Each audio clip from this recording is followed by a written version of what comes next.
Welcome to the Accountants Exposed podcast, where we create light bulb moments for our listeners by exposing the journeys, secrets, and insights of some of the top players in accounting. This podcast is brought to you by Michael Edelstein, Director and Founder of Recruitment Expert, a specialist accounting recruitment agency working across Australia, New Zealand, and Asia Pacific. Welcome back, everyone. Today we have Andrew Van De Beek, who is our 10th guest on the show.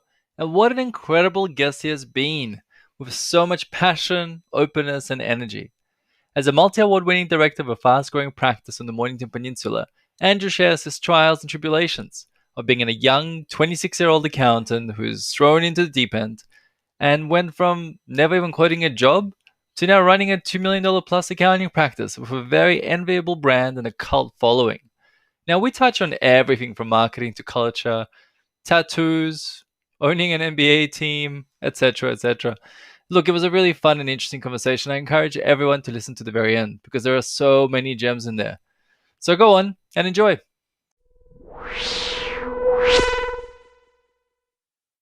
Hi, Andrew. Thank you for making the time to join us on the podcast today. Now, I've had Ali Garrett and Sarah Lawrence speak highly of you. So how did you guys come to know each other, given that you're all in different states as well? Okay, well, firstly, thank you, Ali, and thanks, Sarah. That's very lovely of you. I will send you many things in return for telling lies about me. How do I know these awesome humans? So I guess in the world of accounting, in Australia, at least, you know, there's a lot of cloud accounting stuff that goes on. There's a lot of people that are starting and doing interesting things. But I remember bumping into Sarah, it would be almost 4 years ago at an accounting awards night. It happened to be a night that I unexpectedly won the Thought Leader of the Year award at the time. And I remember bumping into her just randomly. I don't know if it was on the dance floor or something like that. And she just had just a killer personality, and she's just so much fun. And then I didn't see much of her for a couple of years. And then through the cloud accounting community, you kind of find your way connecting with people that have got a similar ethos and values, and potentially also going through things at a similar pace as you as well. So I got connected with those guys, and almost a year ago to the day now, I ran a secret little retreat called the Rumble. That's what I wanted to ask you about. Yeah, which was half a dozen accountants. And I met them at a Zero Roadshow, and we jumped in the car and we headed out bush. And for a few days, we spent some time working on our businesses and had some speakers in, and we did some yoga, and we had lots of food and went to waterfalls, and it was great. Sarah couldn't make it that time, but Ali was there. So I guess I've gotten to know them through that, and then we've just, I don't know, like you said, like once you have kind of people like that who have similar values and approach and going through stuff at the same pace, you just find yourself constantly having conversations with them. Okay. So did you guys do that in Victoria, the Rumble, the retreat? Yeah, we did. So we went to Beechworth. So Ali and Lee kind of flew in from South Australia. We had Nat Lennon from two sides from Sydney. Zach from the BWC drove down from Albury, because Albury to Beechworth is not that far.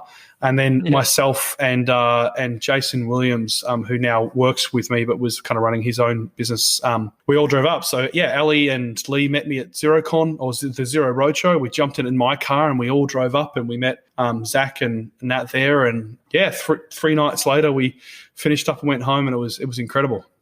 Has it been a repeat?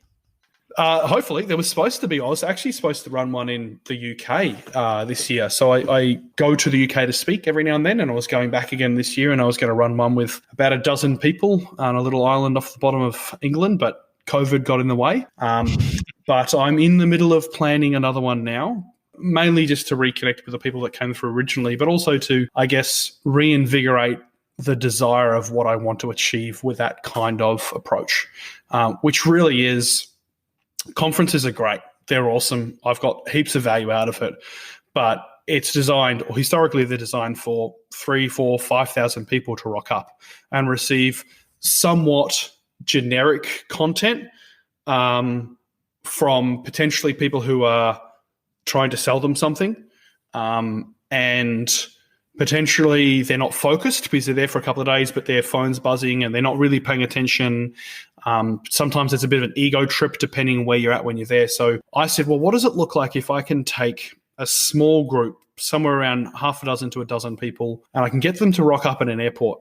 And I can chuck them in a bus and I can take them somewhere beautiful that's remote but connected to, I guess, like our Australian environment and culture that we have here. We can be surrounded with good quality food. We can start our day well, be it with meditation or yoga, some kind of guidance to kind of start our day. We can end our day well by having someone share a phenomenal story, not like you can do it, do business and this is how you do it, but really just tell us something that we will think about that night and will impact the way we think the next day. But then throughout the day, like a lot of these business owners, they know what they need to do. They potentially have the skill set to actually get it done. They just don't make the time and they're not in the right environment. So the whole idea of the Rumble is how can we create an environment for these business owners, initially in the accounting space, but potentially broader as we go along, these business owners to come together, work on the stuff they're working on and support each other as well. So if I'm sitting there and I'm going, I have some HR stuff I need to manage, I need to get some contracts or some KPIs or something in place. And then someone who's also there says, I've done that really well. Do you want me to show you how I do it? That's what we want. We want that whole iron sharpening iron. Like we're not in competition. It's collaboration. It's community. It's that kind of stuff. So the first one was an absolute hit. And we'll see how we go with the next ones. Reminds me of, I don't know if you've heard of Mind Valley and A-Fest. No, I haven't. No? Look it up. They basically do 2 retreats a year, different locations every single year. They bring, and you have to apply to get in essentially, but just so that they've got a broad range of people and gender and backgrounds, nationalities, etc. And they've got amazing speakers. And it's all about just human transformation, business, everything and anything, like teach you all this random stuff and have very inspiring speakers, but cool experiences to go with it and really interesting locations that are very random every single year. That's 100%. Love it. I mean, we're trying to be a little bit focused in ensuring that the 10 people that are with us relatable and connectable. So like, we're not trying to get all middle-aged male business leaders in there. We want diversity and that side of things, but we want them to be trying to solve similar problems so that they effectively can teach themselves and teach each other in that. So how do we get those people in the room? And then it's the experience. Like one of the things we did was there's an Aboriginal cultural site in Beechworth, and we kind of went there and you can do a bit of a walk around. So we did a bit of a walk around, and then we sat on the top of this lookout spot and you can see just the rolling lands going for kilometres and kilometres afterwards. And we had a guest speaker come and share a bit of his story of some stuff that's gone on in his world. And as he's talking, like in the far distance, you can see thunderstorms and lightning from hundreds and hundreds of kilometres away. And it was just, I don't know, it sounds so soft and weird, but it was just so, I don't know, it was almost semi-emotional, like experience in being in that moment and connecting with one another through it. It was really cool. Okay. Sounds amazing. I want to be invited now. Well, hey, we'll see what we do. Maybe we can run one for recruitment experts and get them to come out and be collaborative and do some cool stuff with them. Sounds good. Now, you've been in accounting for over 15 years, I believe, having started as a cadet at KPMG. Now, let's start from the beginning. Like, what made you get into accounting, like especially tax and business services, young out of high school? What was the impetus for that? Oh, look, I think my personality type, and at the time I just kind of went with whatever was available. So I did well in school. I think I did like economics as a subject, like as a VCE subject when I wasn't in VCE. So I did it like a year or two earlier, and I was like, oh, hold on, I like the idea of some of these things. And so then the natural progression was like, well, what other subjects does my school teach? And I went to a public school, and not just a public school, but a public school in Frankston, for those of you who will know the reputation. So you can imagine that the school was great. The teachers worked hard on those kind of things, but sometimes the diversity of subjects wasn't as much there. But accounting was one of them. And I had a fantastic accounting teacher. I remember the first ever class, he got us to get up out of the desk, and we went for like a 20-minute walk. We're like, where the hell, why are we walking on an account? He's like, you get there, you'll see. And we walked to this strip of shops that was like 15, 20-minute walk away. And we sat on the side of the road and we were looking at the shops, and he pointed out 2 shops. He said, see there, that's like mum and pop bakery store. That shop's been here for however many years and blah, blah, blah, blah, blah. And then he said, and 10 shops down, you can see there's a Baker's Delight. So that Baker's Delight rocked up, say, 5 years ago. And so obviously it was the whole idea of like accounting, numbers, differentiation, what they did to like challenge the norm of business, and how this mum and shop bakery has now transitioned to be more cakes and specialty stuff. So they're not competing with Brumbies for freshly baked bread. And that, I think that moment for me was like, oh, like counting doesn't have to just be numbers. It can be a bit more than that. But in school, I was really good at number stuff. So I do maths and I do accounting and I do those kind of things, and I do it very, very well. But I also had this creative side. So I do drama, and I'd be on stage and naked. I couldn't sing to save myself. And dancing was, I'd argue that I was any good at it. I just bluffed my way through. But acting, I really loved that just extroversion persona kind of stuff. And I remember sitting towards like halfway through VCE, so towards the end of year 11, going, what am I going to do? So I'm either like, I love accounting and I love acting, but I feel like I love numbers and I love acting. I feel like I could pursue a career with something to do with numbers and still do some kind of creative thing on the side.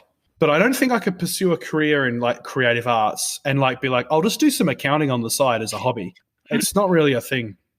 So yeah, so I kind of said, all right, looks like I'm going to do accounting. And one day I looked at the school newsletter and there was a notification about his cadetship with KPMG. And I was like, what's a cadetship? And I had a look at it. It looks good. And I'm like, oh, I have to apply tonight. I literally had 3 hours. So I jumped online and filled out the application form, submitted it. And I guess the rest is history. After a few different interviews, I kind of joked that they had a bit of like, oh, we better make sure we got a public school kid from a lower socioeconomical area and we'll get the guy from Frankston in, and away we go. And now I do accounting 18 years later.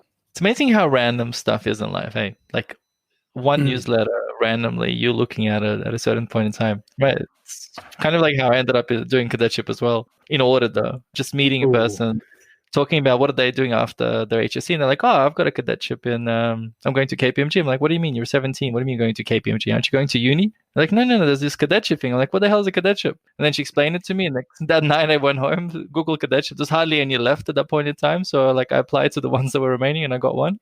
And the rest is history as well. It's just, yeah. Oh, man, I count myself incredibly fortunate to have had that kind of opportunity. I'm not even sure they offer them anymore, at least not to the extent when I did it. And like I kind of joke about it, and I joke about my experience at a Big Four accounting firm and how that really doesn't kind of match me as who I am and my personality and my values. But to be honest, like I learned so much in that environment, and it really gave me an exposure to a world that I would not have had, and I definitely would not be sitting on this call with you right now, but for what I've done there. But it's, life is coincidences. I can probably line up a good dozen things that was a coincidence and I gained benefit or took a step backwards because of that. But I guess you just got to embrace what you're going through and, let it be what it is, and be happy that you're heading in the right direction, whether you know where you're going or not. We'll have a drink of some of that whiskey one day to serendipity. Now, let's take it to 2012. I think you were 26, married at the time, or just engaged? Yep. Yeah, no, I was. I would have been a year and a half in. Had a house, mortgage, the whole shebang? Mm-hmm. Mm-hmm. No kids, right? At that point? No kids at the time, no. And then you decided to go out on your own. Yeah. Now, in that situation, most accountants are usually, managers working towards partnership or probably escaping to the other side and jumping to commerce. What was the impetus for going out on your own in 2012? It's just another one of these coincidence kind of conversations, I guess. So I was, I remember I was sitting in the role that I was in, and I was contemplating, okay, what does my future look like? So am I just gonna work hard and become a partner where I am? Am I going to look elsewhere? Do I want to do this? And I also, I guess I was challenged because, I was a young man. I've got a bit of a faith-based background that I kind of liken it to, wanting to make sure that I was making impact and I was doing things well and being moral and ethical, and like, how do I make sure that I'm being the best version of myself I can in the role that I have? So I had a chat to a couple of people I value, and I said, do you know anyone out there that's in this accounting space that I could have a coffee with and have a chat about this? And they said, well, there's this guy. They both said the same person. There's this guy by the name of Jason. You should give him a buzz. So I just caught up with Jason for a coffee, just more to be like, so, hey, here's some of the things I'm dealing with. Like, what do you think? And, just see what happens. And a month later, I quit my job and we started a business together. It just so happened to be he was kind of going through a very different kind of thought process, but he was sitting there going, he was a consultant to businesses, does a lot of financial consulting, but was building a very small but potentially growing small business tax practice. And he's like, I need someone to do this because it's not what I do, but I keep getting all these opportunities. I'm looking for someone who's in their, mid to late 20s, someone who's got Big Four experience, someone who kind of has a similar value and mindset to me. And we just happened to bump into each other at the same time. And yeah, it was maybe a month, maybe 2 months later, I put my resignation in. And I remember sitting there and going, like, you're 26, mate. Are you sure you want to quit your job and start an accounting firm? Like, you don't even understand half of these things. I've never quoted a job before. I've never signed off on a tax return before. Like, there was a whole bunch of stuff that I had to kind of go. Thankfully, Jason was in my corner and he supported and guided me and mentored me through those early years. But yeah, it was. I remember always saying, like, I don't have any intention to start a business. I'll just join someone else's and bring what I'm good at, and together we'll do something cool. And it just so happened to be that I guess the universe had a different idea on what that would look like and said, no, we're going to throw you in the deep end, like probably 10 to 15 years earlier than you normally would think it would happen. Good luck. And yeah, now I'm 35, 9 years, almost 10 years later. Wow. What a story. So, you're probably like an intermediate senior level probably at that time. Yeah. Look, because I had that exposure at KPMG, I probably had a good few years of like skill set and ability ahead of people who were at the same age. So I was performing quite well. I did have some responsibilities that, an intermediate or senior. So you'd call myself a senior accountant at the time. I was managing workflow and a few other things, but the managing clients stuff I didn't have a huge exposure to because where I was working, they just didn't do it that way. What do you think Jason saw in you to give you that break? Oh, that's a good question. No, you asked me before about what's questions you've never been asked. That's one I've never been asked. What did he see? What did he see in me? We set up a brand new entity day one, 50-50 ownership. He chipped in cash every week to make sure that I could draw out what I need to. So he funded me. And then when we got to a point, effectively the business paid him back. But he bet on me big time. What did he see in me? I think he saw the desire to serve clients well. Because there was some frustrations where I was at in like how things potentially were being done and how I thought they could be done. Like, because my idea was always like accounting has been so transactional, but I believe it should be relational. And there's definitely this is obviously my exposure. It definitely was relational in some businesses, but in my exposure, and I think stereotypically it's still quite transactional. So I just wanted to build strong relationships with clients. And Jason, his success in life has been out of the ability to develop strong relationships and grow because of that. So I think he just looked at me potentially as just a 10-year younger version of him and go, if I'm going to bet on anyone, I'm going to bet on someone who's got a similar kind of value set to me. Now, we are very, very different people, but I think he just saw a lot of like 26-year-old Jason sitting in front of him going, if I can get this guy in the right space, it's going to work really, really well, and we're both going to benefit from it. So why the heck not? Okay. What were the highlights of that journey over the last 19 years? Last 19 years or the last 9 years? 9 years, I guess, yeah. Oh, I mean, look, through that time, we hired new staff. We got an office space. I decided to buy him out. We have won a bunch of awards as a business, from Zero Partner of the Year, Marketing Firm of the Year, and Cool Companies of the Year awards, all kinds of stuff. I've traveled overseas and spoken. I've had people come up to me crying after a presentation I've done just to say, and to express their gratitude for the honesty. But I know, I think for me, some of the bigger highlights has been the last few years, because they're a little bit more connected. But, I have 2 people who have been under employment at Illuminate that made the decision to invest into our business. I've got another person that was willing to step into a new role at a new business to bust their ass to grow it, and they receive some value for that. I've got another person who's in like conversation around investing and buying into Illuminate. And so I think that huge reward of being able to say, I can provide an environment for these young, incredibly talented accountants to get more out of what they do. So you're not just going to be stuck there busting your ass to try and move into what this stereotypical partnership is, but we can create a business environment where everyone has an impact on what we do every day, and everyone has the opportunity to potentially at one point in time have some equity, whether you're top dog, biggest billable person in the business to the junior receptionist who's just learning their way. We want to create that environment.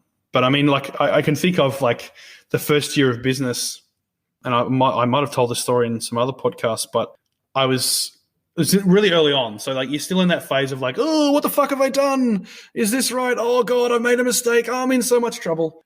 And I'm sitting at home and I'm working at my home office, which like I think my home office was constructed out of a couple of slabs of like bench top that I got from Bunnings and some ply that I kind of like wedged under it to like hold it up. So I had a nice long bench top in my spare room when I was living in Dramana. And it was like we didn't have air conditioning in the house. We didn't even have fans in the house other than a portable one in our bedroom. So it was hot.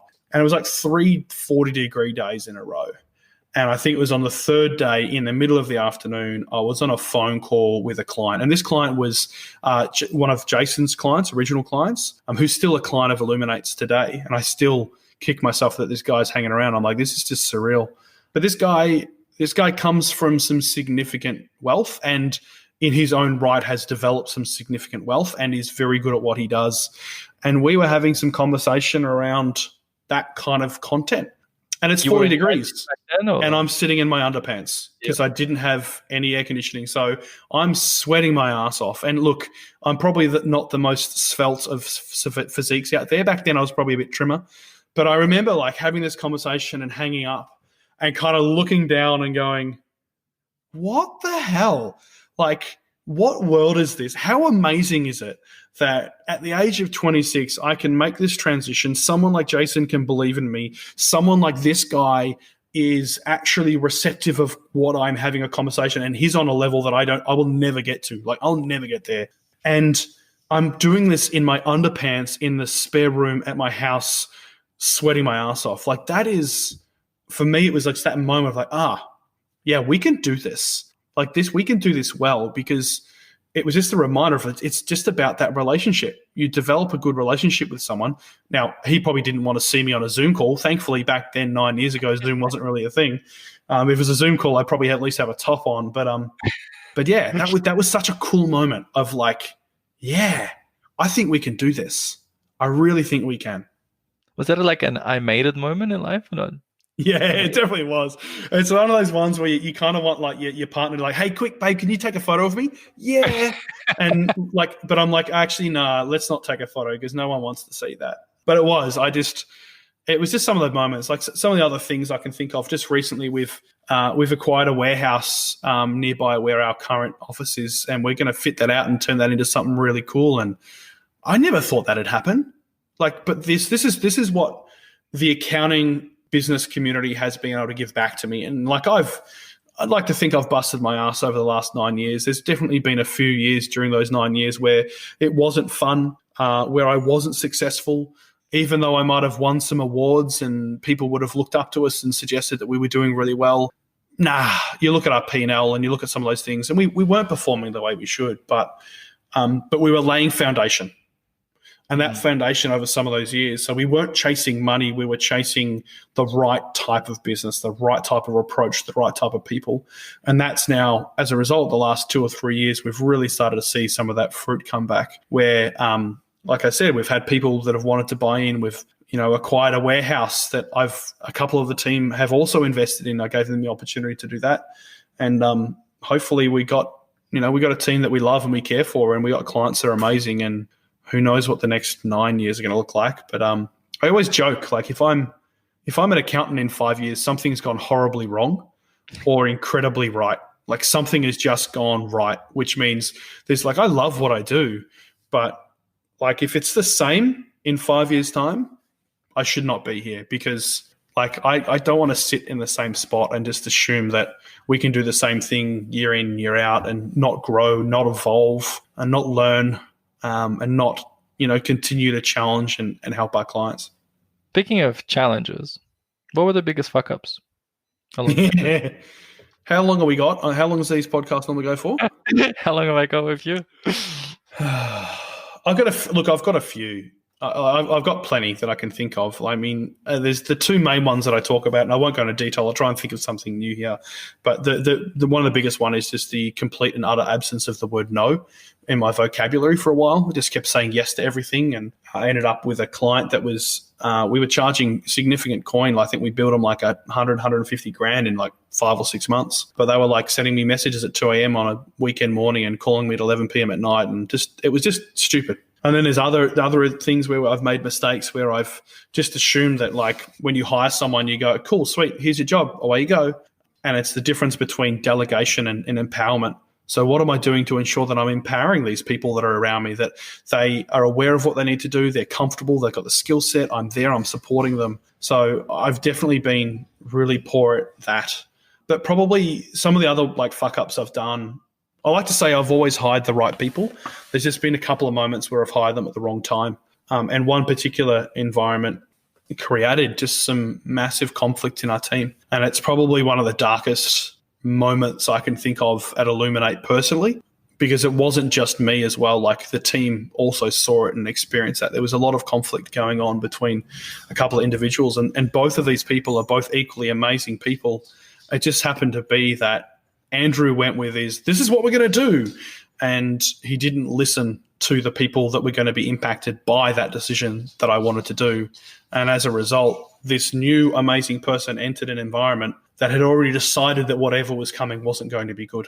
And it was my fault, not their fault, for doing so. So listen to your people, especially if you're about to throw something in the mix that's going to impact them significantly. Don't just assume that because they're a junior or they're a this or they're a that they don't understand what a good or a bad decision looks like.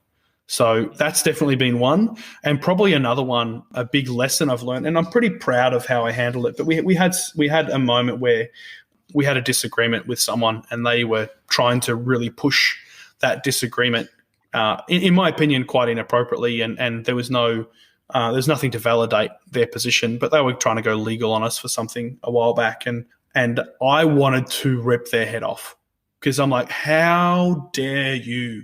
All the things that we have done for you and every sacrifice we've done, and like this particular kind of engagement, we've done everything we could. I'd like to think we provide an incredible environment for our people, incredible environment for our clients and for our broader community. And for some reason, this situation, they were suggesting things weren't that way, even though we could evidence that it was. And I remember sitting down with like a lawyer and having a quick chat. And the learning out of that was, you're not defined by what you go through, but how you go through it. So you can sit there and we can rip their head off. If that's what you want to do, we can rip their head off. We can be nasty. We can be direct. We can go legal. Or you can calm the fuck down, recognize the gravity of the situation. It's not really that big of a deal. It's just that you're taking this personally. And you can act like your mother would be proud. And I kind of consult with people now who are going through business separations or legal disputes or really challenging moments in life. And I'm like, don't worry about what you're going through. Worry about how you're going to go through this. And if there's someone in your world that you really respect their opinion, make sure that whatever you do and you tell them about it, that they'd be proud.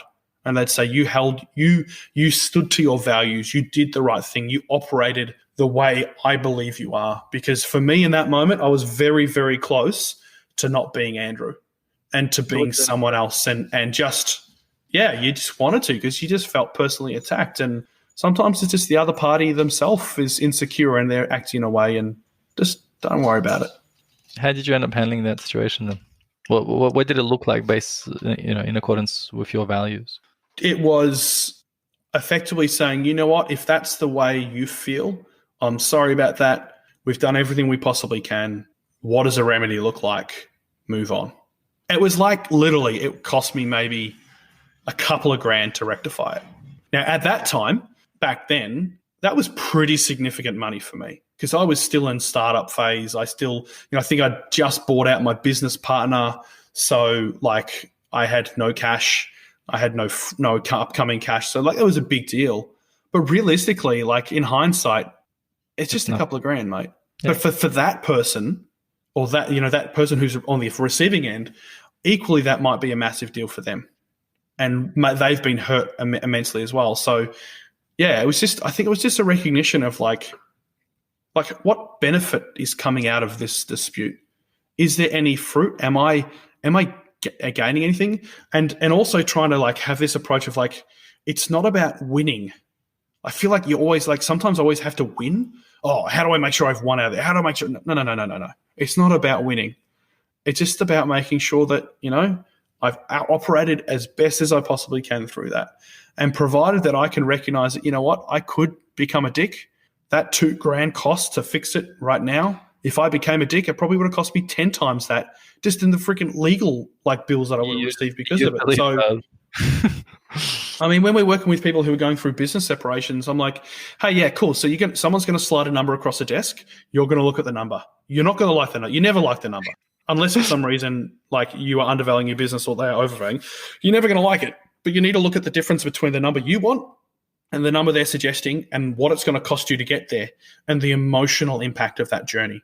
Because the further you feel away from that, the more negative opinions of that person you're going to have.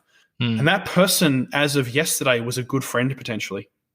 So are you willing to, 1, destroy a relationship, 2, incur a shit ton of costs from legal and accounting and advisory and time over 10 grand, 20 grand? Like at what point do we go, okay, cool, it's worth me standing up now and going, you know what, that's not fucking cool. I'm going to do something about this.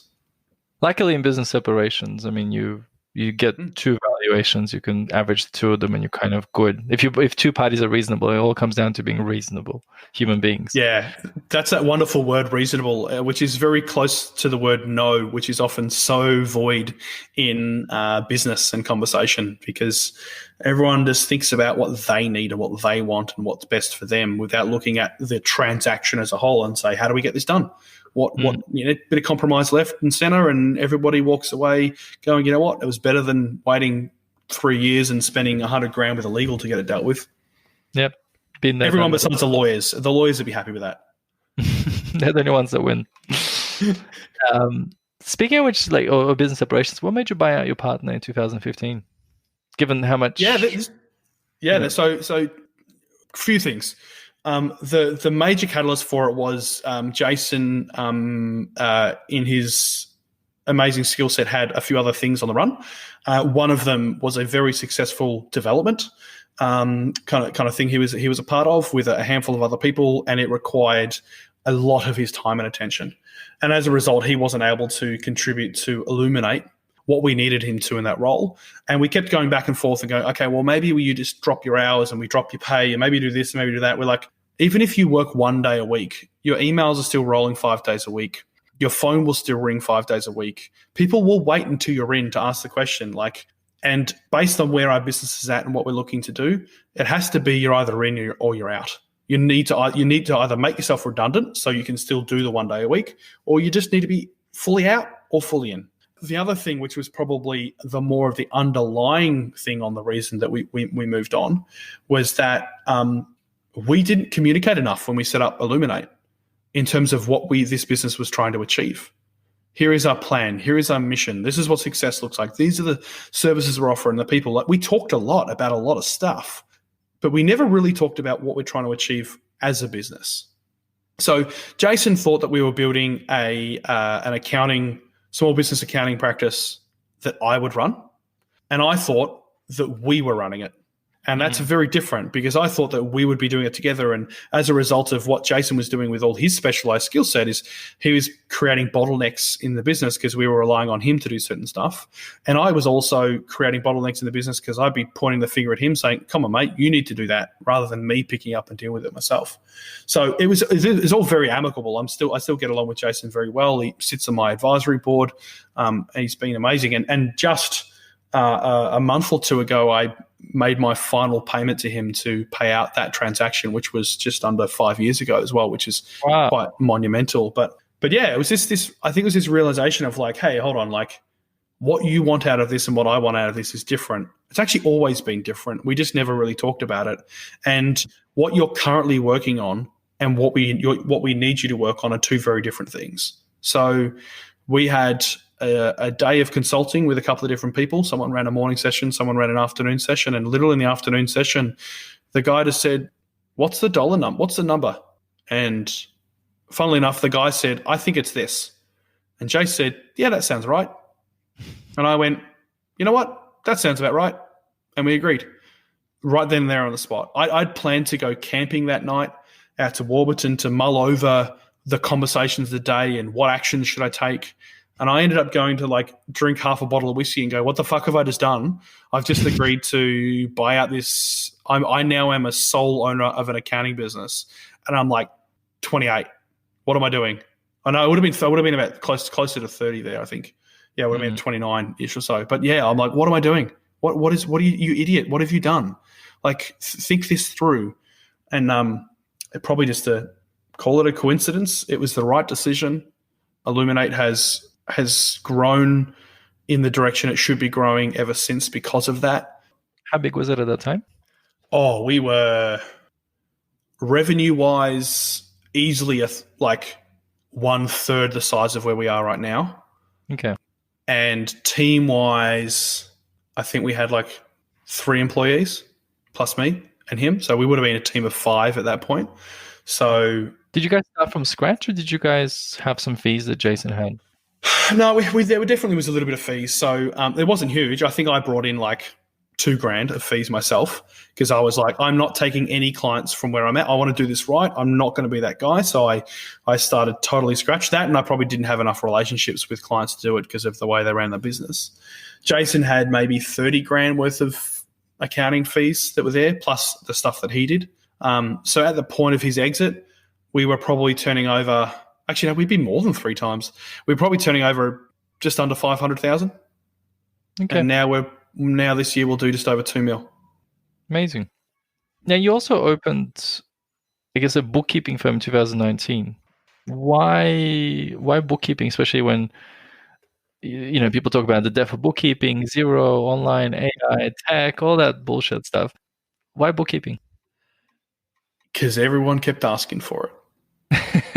Okay. In the reality is we were at a point in time getting more leads for bookkeeping than we were for accounting.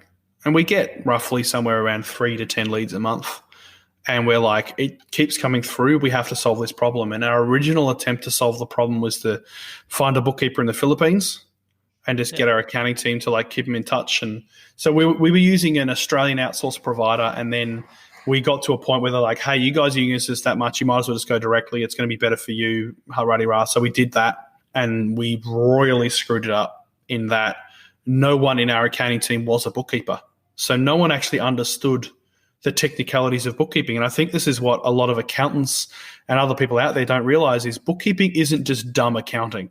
That's what a lot of people think it is. Bookkeepers are just dumb accountants. No. It's bloody hard. You have to really know what you're doing, and it's quite specialized to be good at it.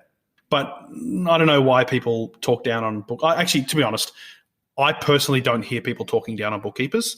I just hear bookkeepers talking like they get talked down on, which unfortunately does happen, and tech companies and other people suggesting that that's a thing. I've actually never heard it before where people just said bookkeepers are useless. But why did we do it? People were asking for it. We wanted to ensure that our clients had an Illuminate experience as far along that transaction as we could, and it was so directly complementary.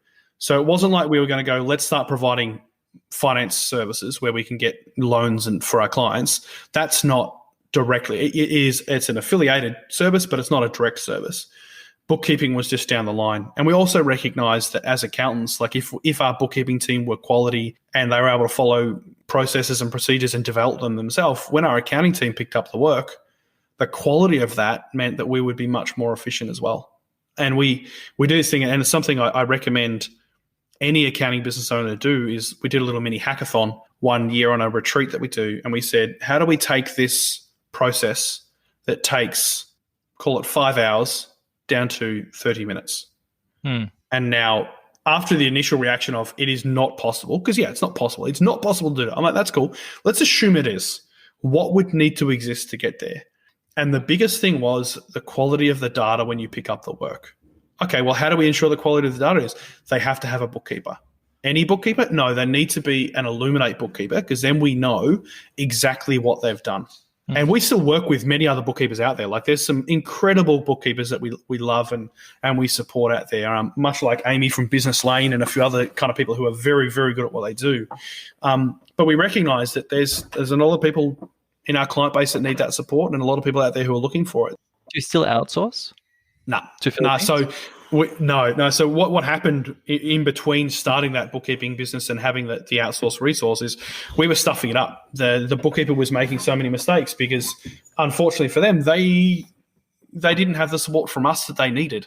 They were sitting in the Philippines talking to accountants about bookkeeping, and we were just assuming that they were a bookkeeper and knew what they were doing, which they did, but they didn't have the support. So once again, delegation versus empowerment. So it got to a point. I was on holiday in the UK. I was just, I think I was like 2 weeks into a 6-week holiday, and I get a phone call. I was having calls with my team every couple of days, and they said, "We've just lost this big client."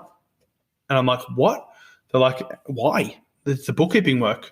They've hired an internal accountant. The internal accountant's gone through the bookkeeping. It's absolutely fucked up. And we had a look at it, and it is absolutely fucked up. And they've cracked the shits and they've left.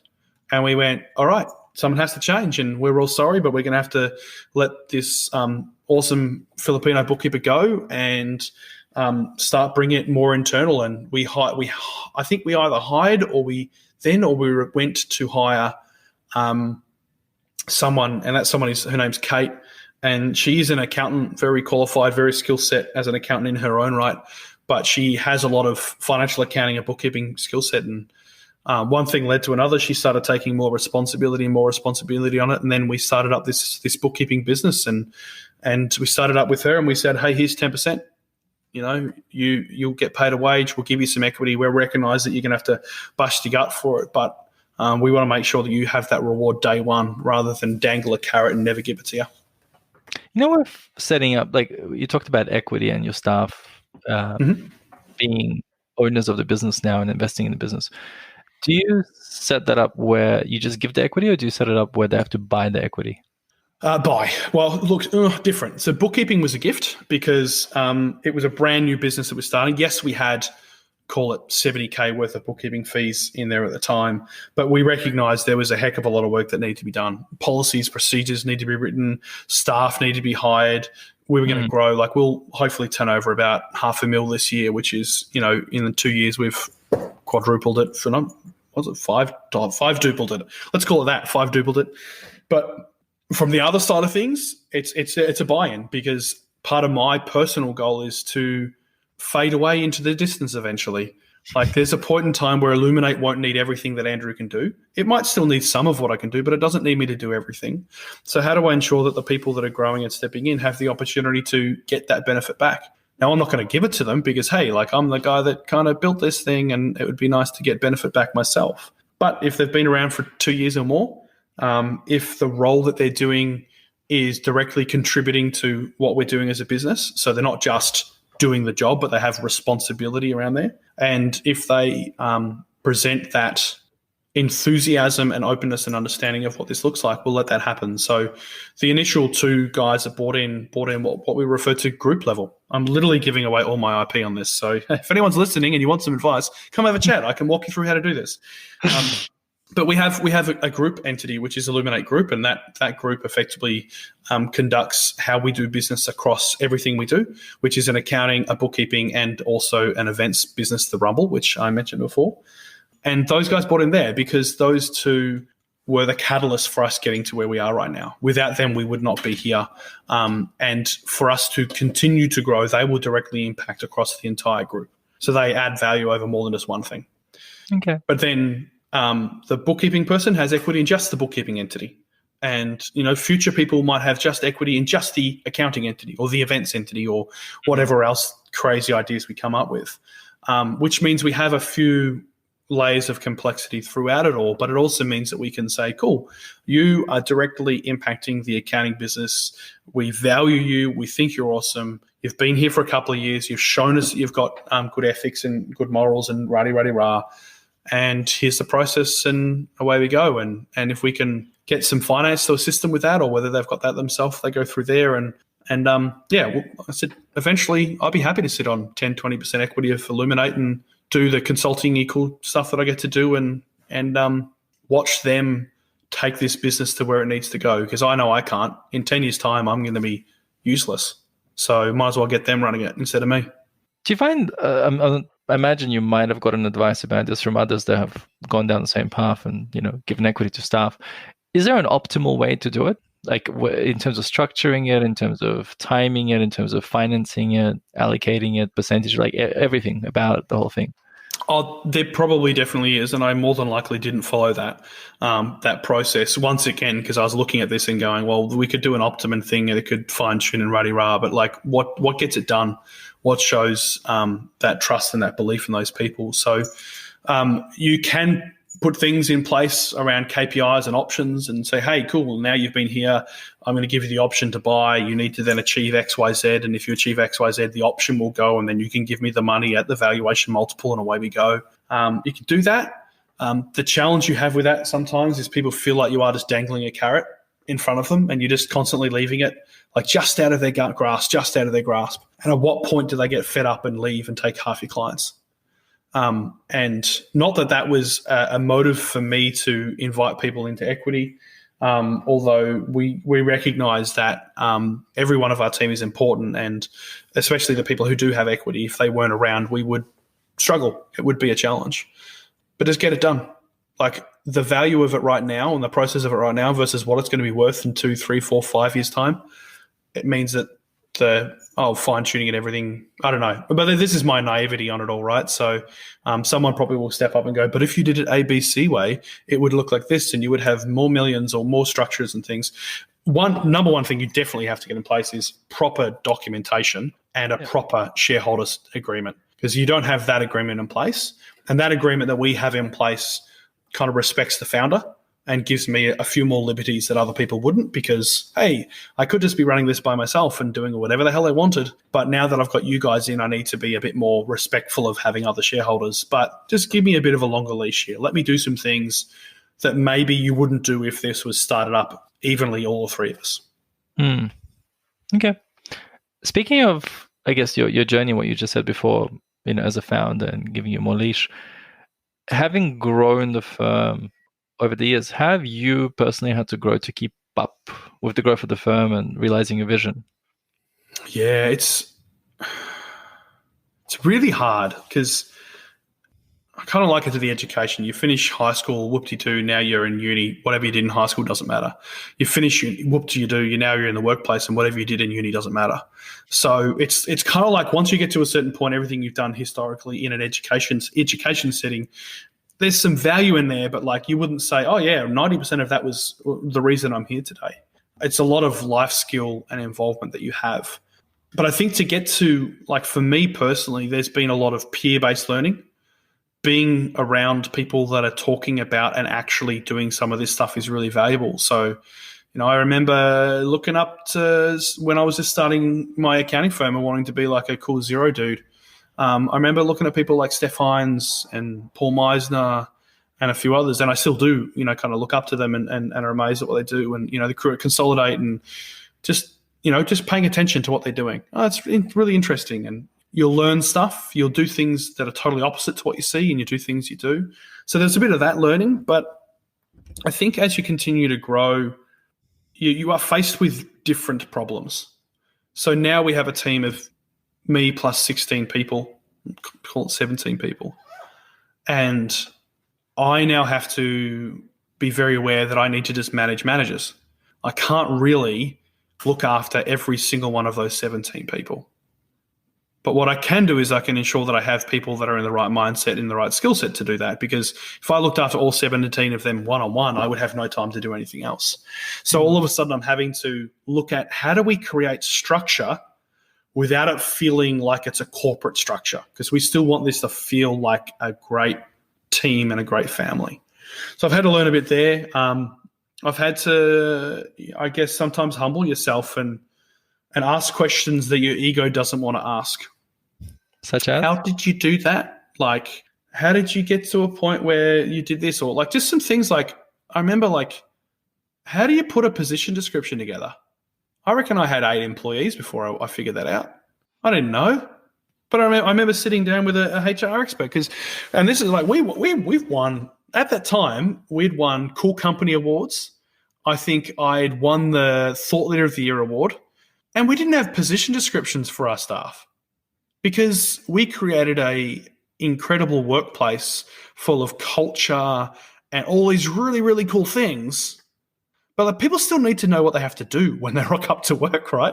So I remember having this conversation with an awesome HR expert, and she's like, yeah, like so many businesses run great culture spaces, but they're not efficient. They don't get much done because people don't know what they need to do. And then you have employees that become disenfranchised. So that was incredibly humbling to be like, hey, so how do I make sure people do their job?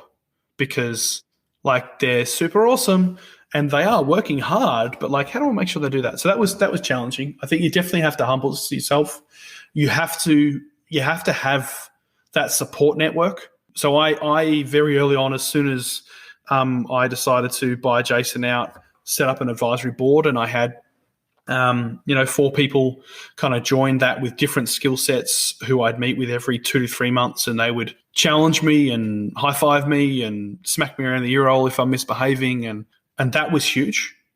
And they weren't necessarily like, a lot of them hadn't gone through what I did. Like one of them worked for a cloud accounting company. One of them runs a cafe. One of them's retired. One of them was my previous business partner, Jason. So none of them had directly done or gone through what I was going through, but they brought other skill sets and perspectives around that I valued. Did you pay them at the time or not? Or do you pay them now? No, I didn't. I offered to. And they were like, you know what? This is just as much about learning and growth for us as it is for you. So let's go for it. And like, I didn't seek out, let's find someone who's got 12 years experience sitting on a board so they can run a nice work paper pack and blah, blah, blah. Like I kind of did it grassroots style. We had this kind of thing labeled on us for a while, and people called us like the hipster accountants. We have no idea why. But really, just make it happen. Like, okay, what have you got around you? How can you make that something cool and something interesting? It doesn't have to be big and flashy, or like I kind of say, it doesn't have to be sexy. It has to be sustainable.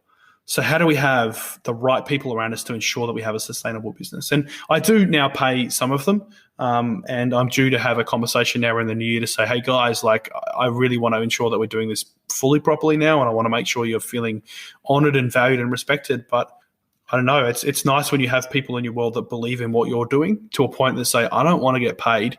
I just want to come for the ride and watch what's happening. And we had that kind of moment late last year when we were sitting down and reflecting on where we are, where we were.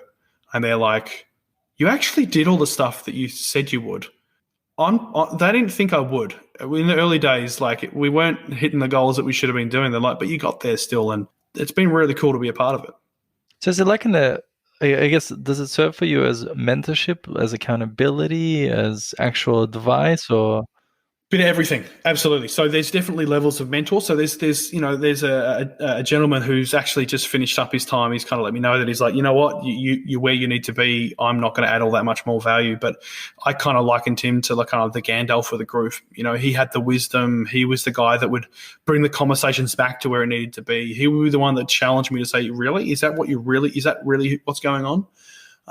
So that was that wisdom and mentoring. Then, there was accountability. So Jason, my previous business partner, he would be the guy who's always writing the minutes and sharing it out and referring it back and going, no, you said this actually. I'm like, oh crap, I'm being held to account now. And then I had, there's a couple of others who who had a real strong heart for community and people and justice and like, how are you treating your people? How do you make sure, no, that doesn't sound like you're doing it well, Andrew. But most importantly, it was, Andrew, what you're doing, that doesn't sound like you. It sounds like you're operating like someone other than Andrew. And that's not in a Andrew's grown and now he's different. It's like Andrew's trying to be someone else. You don't treat people like that. You don't talk like that. You don't act like that. So remember who you are. Remember what makes you special and independent and valued, and do that. Because that was probably the biggest thing, is like hold the course and then try to bring a bit more structure around what I do, because I can be a bit crazy and I can do I make a lot of good, bad decisions, which means sometimes people think they're really dumb, like starting an accounting firm at 26, but often they work out really well. And these guys, this crew helped me to bring a bit more structure around how the craziness happens. Okay. So you'd recommend everyone to get an advisory board? 100%. Maybe it's an advisory board. It doesn't have to be an advisory board. I 100% recommend you have someone. So the other thing that I have that's really valuable is this crew from the Rumble. Unintentionally, it's just turned into, a bit more than half a dozen of us, because there was 3 people that couldn't make the thing we did that we wanted to come there. And now we're just connecting through, kind of messaging groups, and like through COVID, we supported one another. When we have issues, when we got things we're trying to learn, we're there for each other. And I think that's really important. And there are some great people out there that do some cool stuff in the community of connecting. I know like Heather Smith out there does a lot of really great community chats. And I think Alexi Boyd does some stuff. And a whole bunch of other people are trying to bring people together, because sometimes when you are a sole trader business owner and you don't have a team, or maybe you don't know anyone in your world that you can go, oh, would you mind mentoring, advising me? We need people like out there to bring them together. So get good people around you. I wrote a blog recently called Concrete Trampolines, and one of the things I talk about is, do you want to jump on a trampoline or a concrete? Well, it depends on what you're jumping with. And when you were liking it to a trampoline, it's the double bounce. You need other people to create that power to get the double bounce. They need to land there right before you're about to hit, so you get slingshot into the air even further. So who's around you to create that for you? Or if you're trying to do it yourself, you're going to find you can only jump so high. You can't get to that extra level that you might want to without other people. I mean, it's interesting that you brought that up, because I find most accounting firms, like even after 10 years, they've still got their 3 to 5 staff, 1 million in fees max. That's about it. There seems to be like a barrier there, especially as a sole practitioner like yourself. What do you feel like helped you break, that barrier, like, and get to that next level? Branding, marketing. Like about 6 months after moving on from my partnership with Jace, I was standing in my office bitching and moaning to myself about everything that was wrong with my business, and found myself trying to blame Jason and realized I had to stop pointing the finger at other people and start pointing it at myself. It's always easier. And then as a result of that, okay, cool. Well, if that's the case, what are you going to do about it, Andrew? I'm like, well, who is Illuminate? What is this business that I'm running? What do we stand for? And we went on a bit of a journey of discovery of who are we. And then we put the identity of Illuminate together with the help of some other people. Our team and our clients were involved in giving us that insight. And we recognized what we stood for as a business. And then we started communicating it. And there are plenty of great businesses and brands and practitioners and everything out there. And we just happened to hit a certain brand at a certain time that made people go, whoa, hold on a second. That looks like something I want to be a part of. And I mean, great marketing out there divides. So we have a brand and an image and an identity that a handful of people absolutely love. It's almost to cult-like status. And then a handful of people who absolutely despise us and think that we're just the singing, dancing moron accountants, or whatever it else is that I've heard people talk about us in the past. And that's okay. Like, we have to be comfortable in who we are and what we do. And we know that there are hundreds of people out there who love us for that and get massive value out of it. So that was Catalyst, because that meant that every month we would get 3, 4, 5 people saying, hey, I'm looking for a new accountant. And then the 3 reasons why they were looking for a new accountant, which we've then continued to push into that, is 1, surprises. I don't like surprises. I keep getting bills out of the middle of nowhere. I keep feeling like I just get fined out all this stuff. I don't want surprises. Number 2, I feel like my accountant's not proactive enough. They're not thinking ahead. And really, Like most people don't understand what being proactive looks like as an accountant, and they don't recognize that, hey, mate, I understand that you want us to be able to solve all your problems 3 years before it happens, but we've got 200 other clients. And if you want us to do that, you need to pay us like 20 grand a year, not 2 grand a year.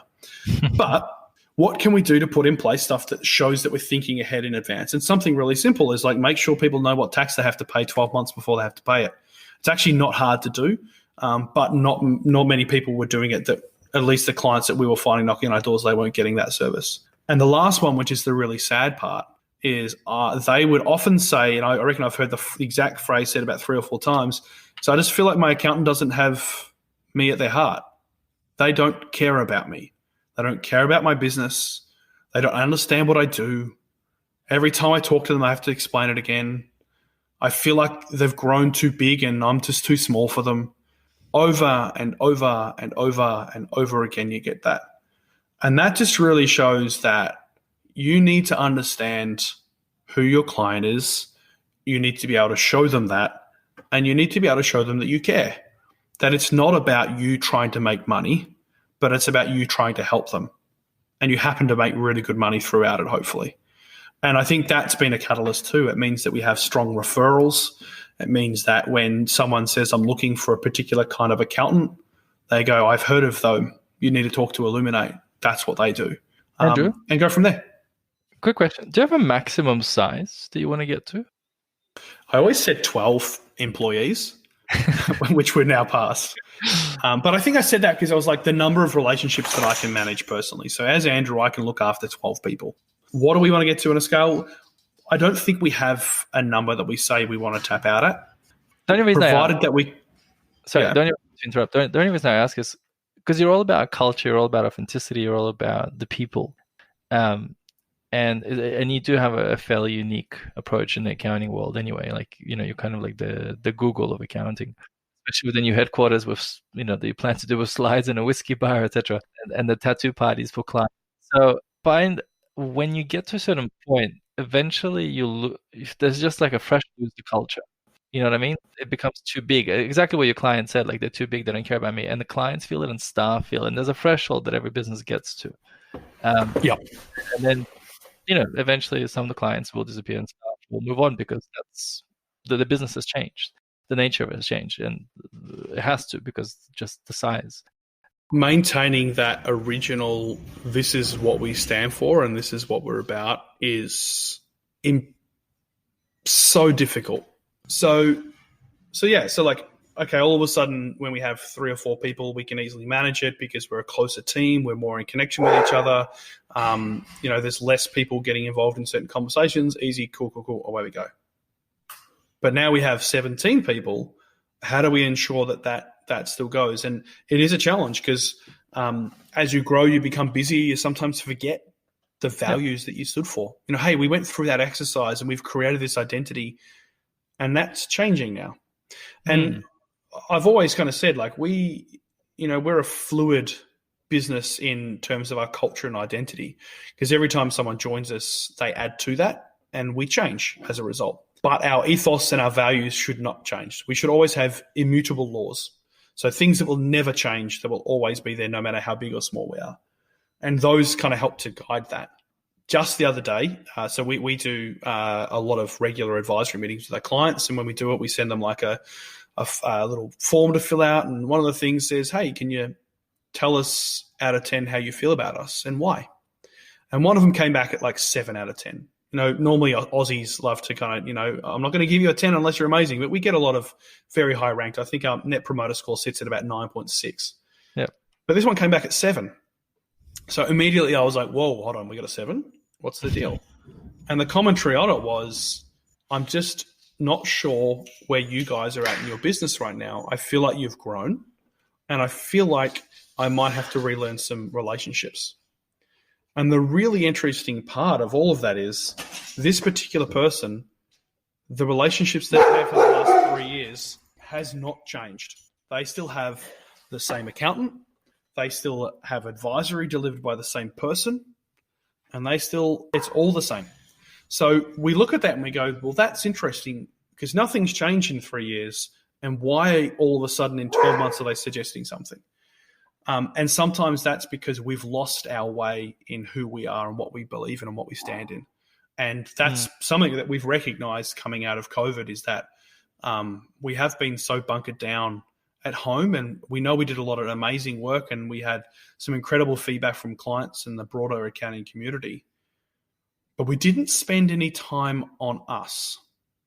We didn't pay attention to Illuminate because we were paying so much attention to our clients.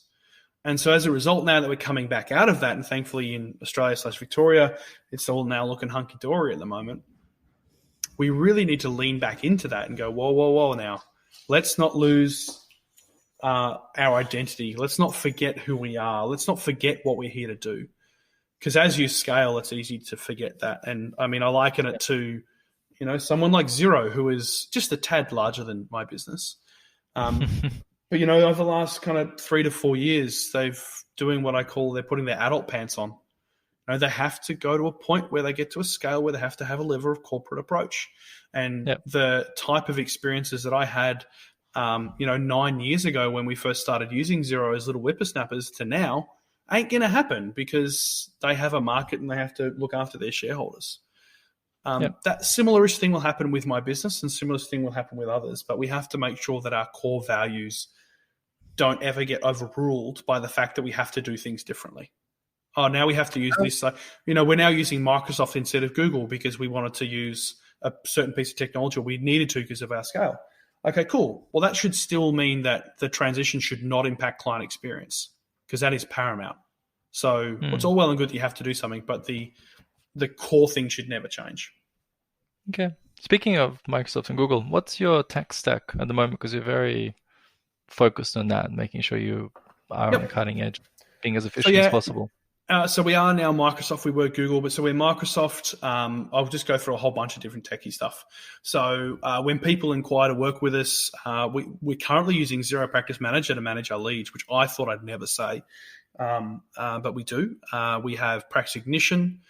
We use FYI Docs, which is incredible for document management, workflow management, task management, email, all kinds of really automation, amazing, cool stuff. And they're doing some amazing stuff too. We use now Infinity. We use BGL for superannuation. We use Futurely, Receipt Bank. I'm just looking at all the tech stuff on my website here. We use Asana for bookkeeping, workflow management. We use cool things like Zapier and Typeform. Office 5 for employee engagement. We use Employment Hero for employee management. We have Slack that runs everywhere. I'm getting exhausted saying all these, and there's probably another billion. Always Loom for videos, but it's weird. Actually, there's a new one that I'm playing around with at the moment called Hugo. Hugo. Hugo's, it's like meeting management. So we hold a lot of repetitive meetings with clients every month, every quarter, every 6 months or whatever. And the idea of it is you can create meeting templates, and you can invite people in and have documents saved and have commentary on it and all kinds of really cool stuff. So you have a really good hub. So we're playing around with that. But I do feel like, and I actually know, probably we moved to FYI Docs in, I think it was June, July-ish. But other than that, we haven't done much with tech for a while, and I've got really itchy feet because I'm used to using half a dozen new pieces of tech in like 3 months when we're small and nimble. But now we're at a scale where we're at, we can't afford to like onboard a piece of technology and it to fail, and 17 people get pissed off because it wasn't working, and our clients go, "What the hell is going on?" So we can't be as fast with tech now. Which of the tech, I guess, implementations had the biggest impact on your business? FYI will, and we love it. We're using a lot of it, but we can see there's so much more out of that, without a doubt, like phenomenally amount. But just something really, really simple is having your own API into Xero Practice Manager. So we had it, and then they rechanged for various different security protocols, had to get it rewritten.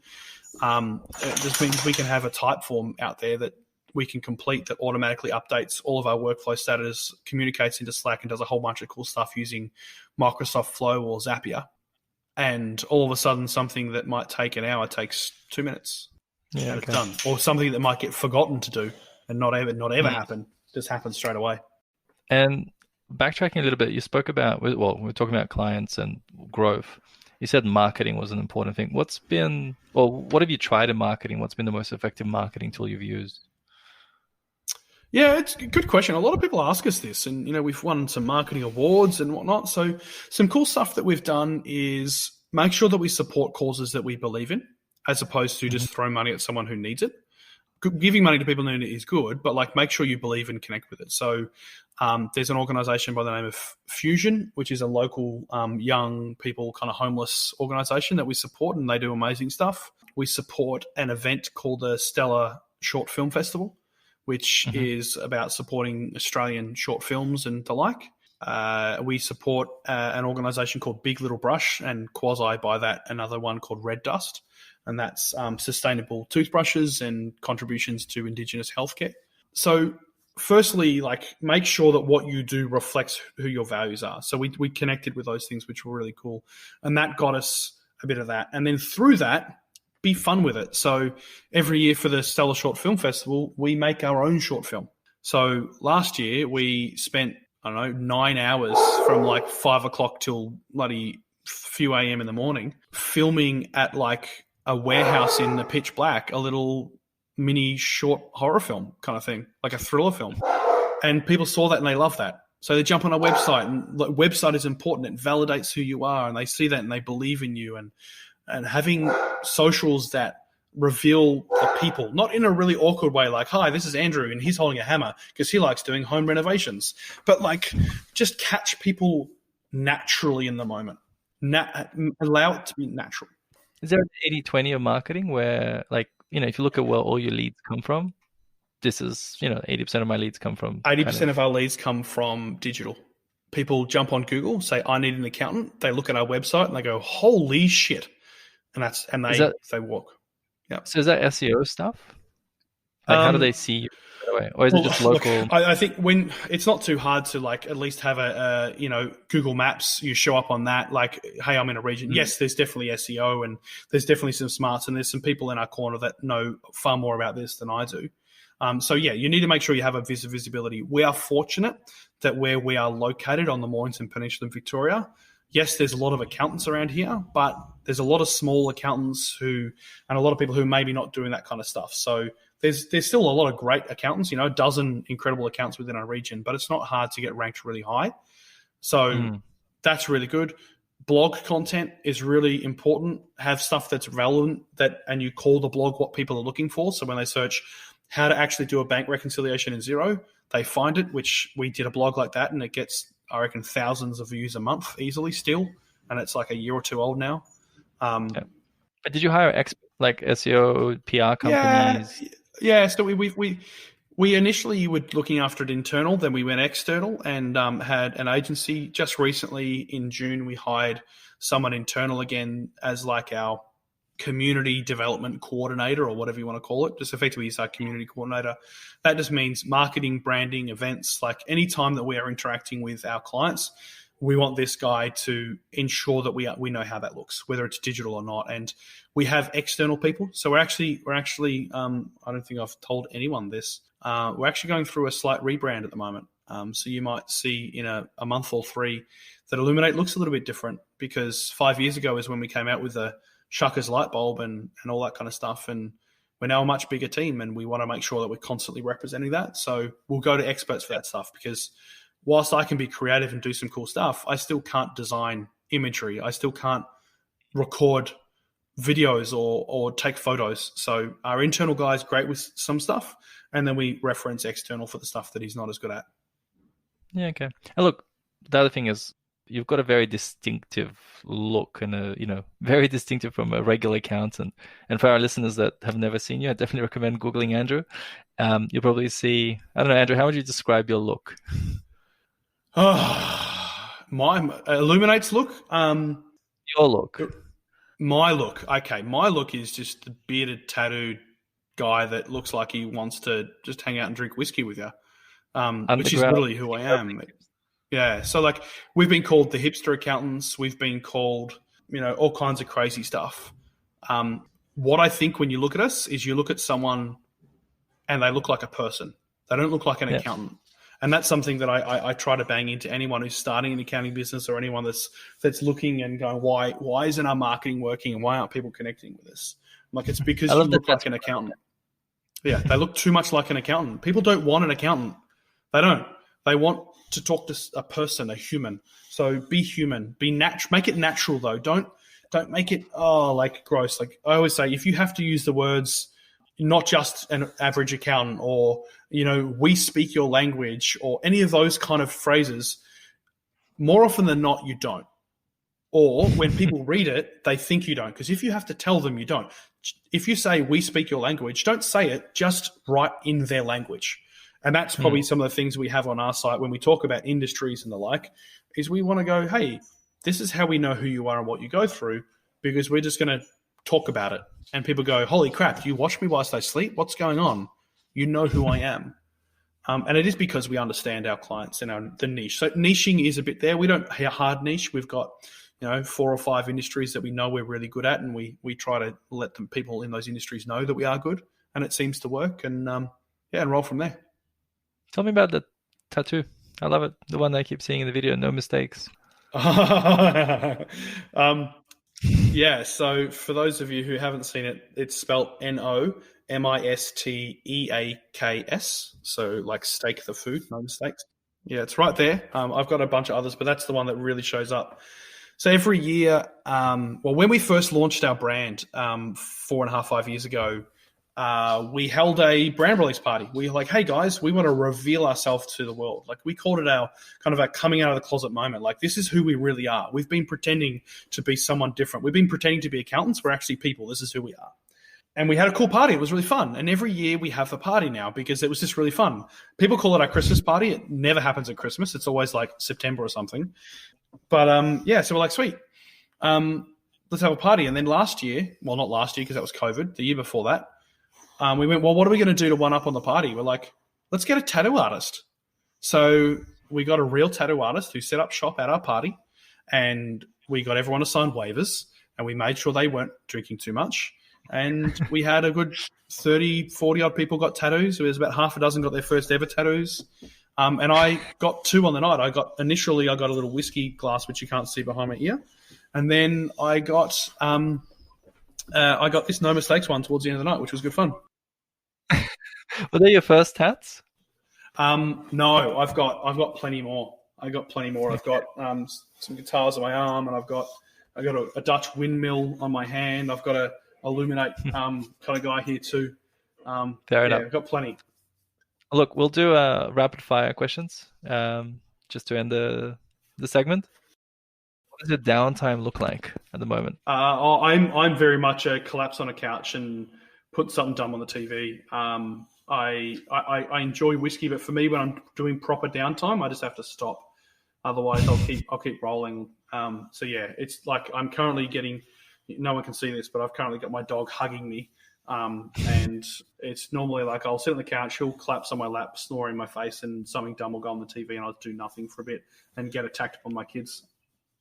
Favorite book to read to your kids? I think it's called No One Likes a Fart. It's a story about a fart who no one liked him because he smelt and it was all stinky, and he eventually became friends with a burp because he just had to find someone that appreciated him for who he was and what he could do. I just love it. It's just a beautiful story of like something that people think is disgusting and gross, but actually can be quite beautiful. And I kind of liken it a little bit to my journey in the accounting and business community, where it's like, okay, cool, like. For a while, I might have been misrepresented or misunderstood, but when you find the right people and you work with them, it's going to be beautiful. What skill do you wish you had? I wish I could sing so badly it's not funny. Every time I sing, people are like, hey, that was great. Because both my sisters can sing.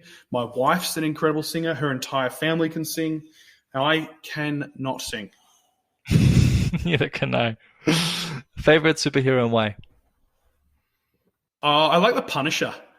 And I don't even know if you call it a superhero. He's like a super villain, but kind of like an anti-hero. Like, I just like the dude's just got a vengeance, and like he will stop at nothing to get it sorted. And yeah, I like that. Okay. If you were a trust fund baby at the age of 18, what would you do with your life? A trust fund baby. Oh my gosh, imagine that. That's like the total opposite of my upbringing. Well, at the age of 18, I didn't like whiskey. So I'd have to say it wouldn't be anything to do with whiskey because that was me in my mid to late 20s getting into that stuff. But I reckon I would probably be traveling, watching a lot of basketball, and spending a lot of time on beaches. I don't reckon I would do much at all. I'd be pretty used. I'd probably be a bit fitter than I am now because I wouldn't be sitting on a chair all day long, and I'd probably exercise a bit more and, maybe be healthier, but I wouldn't be making a difference like I am or like I hope I am these days. If you could have a drink with anyone in the world, past or present, who would it be?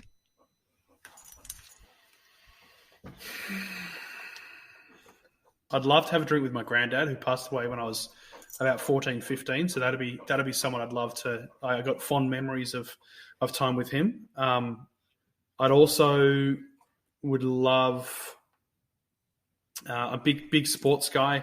So Utah Jazz fan, someone like a John Stockton, a Karl Malone, like those kind of days, or in the new team like a Joe Ingles, Rudy Gobert, Donovan Mitchell, someone like that. Fair enough. And last question. If you suddenly became a billionaire, what would be the first 3 things you would do? A billionaire, I'd buy a whiskey distillery. Yep. I would give a lot of it away to my team and people around me, or in smart ways. I'd probably find a way to just connect to something like that in terms of the giving away, connect to something that I'm passionate about and make sure that I was able to kind of set that up for sustainability going forward. And I don't know, what would the third thing I'd do? I can't even think. I'd just get a whiskey distillery, find something that I'm passionate about, which is sustainability or purpose. And I reckon I can't even think of a third. I've got no third. I'd buy an NBA team if I could, but Utah Jazz got bought out by Ryan Smith, and actually Australia's first ever part owner of an NBA team, who is officially, if he had more ownership, he'd be the second richest NBA owner behind Steve Ballmer from the Clippers. So, there you go. Thank you so much for your time. It's been a pleasure. Thanks, mate. Loved it.